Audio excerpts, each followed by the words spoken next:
Las mejores carreras de Alonso, los mejores adelantamientos, salidas, bueno, de todo esto tenemos un montonazo de vídeos en internet, pero faltaba algo por hacer. El vídeo de las peores carreras de Alonso en Fórmula 1. No es un vídeo fácil para hacer, ya adelanto, porque es muy difícil encontrar carreras malas de Fernando.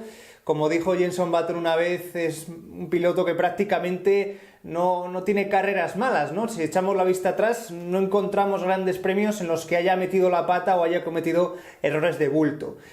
Pero bueno, sí que teníamos en mente algunas de ellas, en otros casos hemos tenido que tirar más de archivo y al final nos han salido 9, así que vamos a empezar a partir de aquí una serie con la que estaréis más o menos de acuerdo, pero que seguro que os va a llamar la atención. Antes de nada, ojo, aclaramos reglas del juego. Hablamos de carreras malas, no de grandes premios malos de Fernando.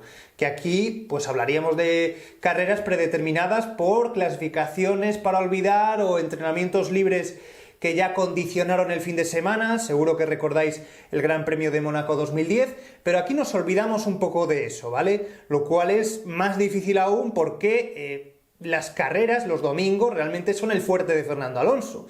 Sí que es cierto que en los sábados no ha sido en muchas ocasiones el mejor piloto, pero en los domingos siempre suele destacar, siempre tiene un auténtico mazo encima y ahí es cuando extrae lo mejor de coches que habitualmente no han sido los más competitivos. Y aquí me detengo en una condición más. Ya os anticipo que no va a haber ninguna carrera de su etapa en McLaren Honda, más allá de 2015, McLaren Renault, tampoco con Minardi.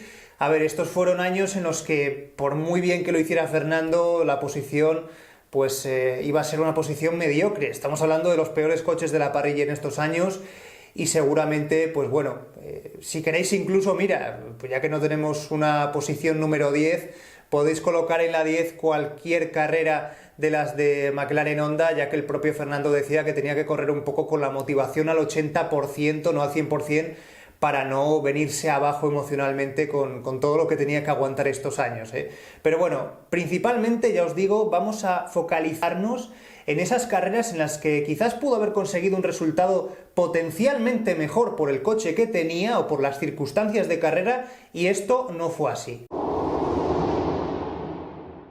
Bueno, empezamos y lo hacemos con polémica. Yo estoy convencido de que meter esta carrera, Abu Dhabi 2010, seguramente a algunos no os va a dejar muy satisfechos, no vais a estar muy de acuerdo. Lógicamente, en esta carrera, en este final de mundial trágico para Fernando Alonso en 2010, hay un villano claro, y es Chris Dyer. Lo pagó con su puesto, hubo un error claro de estrategia, Fernando perdió el título que tenía casi en el bolsillo, porque llegó líder del mundial a esta carrera, por un error de estrategia. Esto no pretendemos olvidarlo, ni cambiar la historia, ni mucho menos. Pero hombre, también estaréis de acuerdo conmigo en que Abu Dhabi 2010 no es una de las mejores carreras o una carrera que enorgullezca precisamente a Fernando. Yo creo que en clasificación no lo pudo hacer mejor, quedó tercero, además a varias décimas del segundo clasificado, o sea, era imposible asaltar a la segunda posición, pero si recordáis tenía que ser cuarto como mínimo para ganar el título. Y aquí es donde creo que cometió el principal error que le podemos achacar, ¿no? O es donde podemos decirle que podía haber estado un poco mejor a Fernando, y fue en la salida. Y es que perder esa posición con Jenson Button en los primeros metros en una salida como es la de Abu Dhabi, que no es una salida complicada ya que hay muy poca distancia desde la parrilla a la primera curva.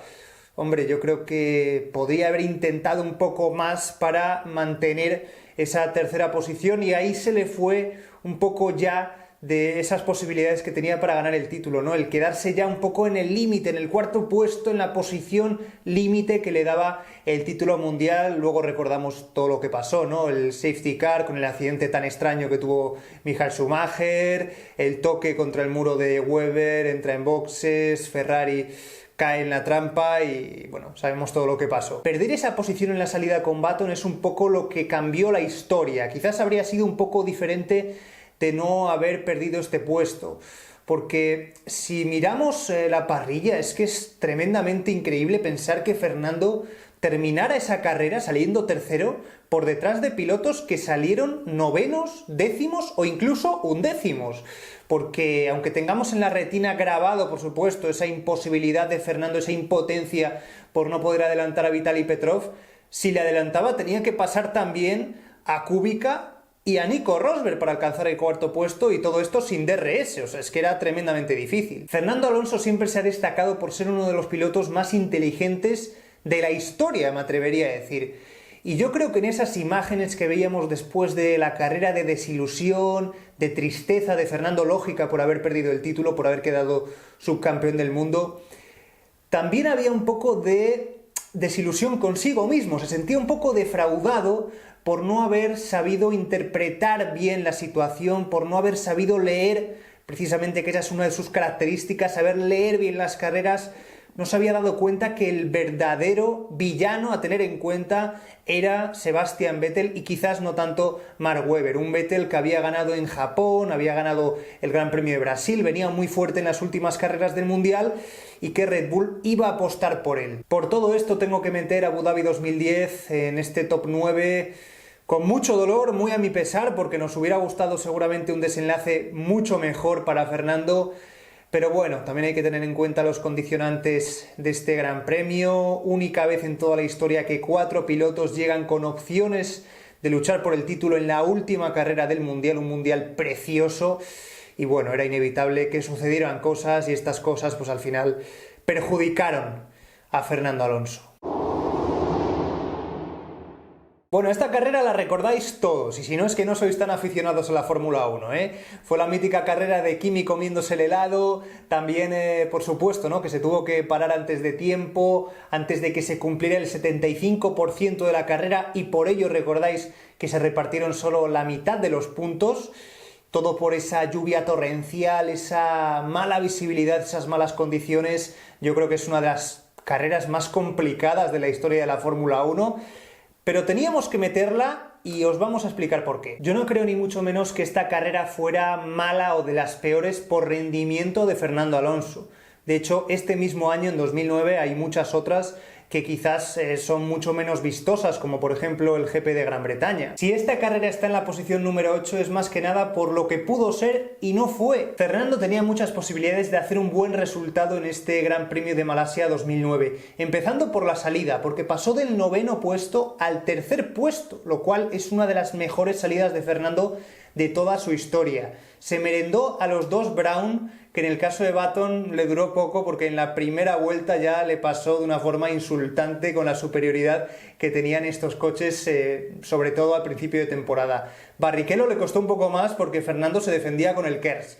Pero bueno, en cualquier caso, lo más frustrante de todo es que Fernando iba cargado hasta las trancas en esta carrera, en un año en el que además sabéis que estaban permitidos los repostajes, conocíamos las cargas de carburante y sabíamos lo cargado que estaba el tanque de combustible de Fernando. ¿Y por qué es importante esto? Pues porque todo el mundo estaba obsesionado en esta carrera con buscar la lluvia.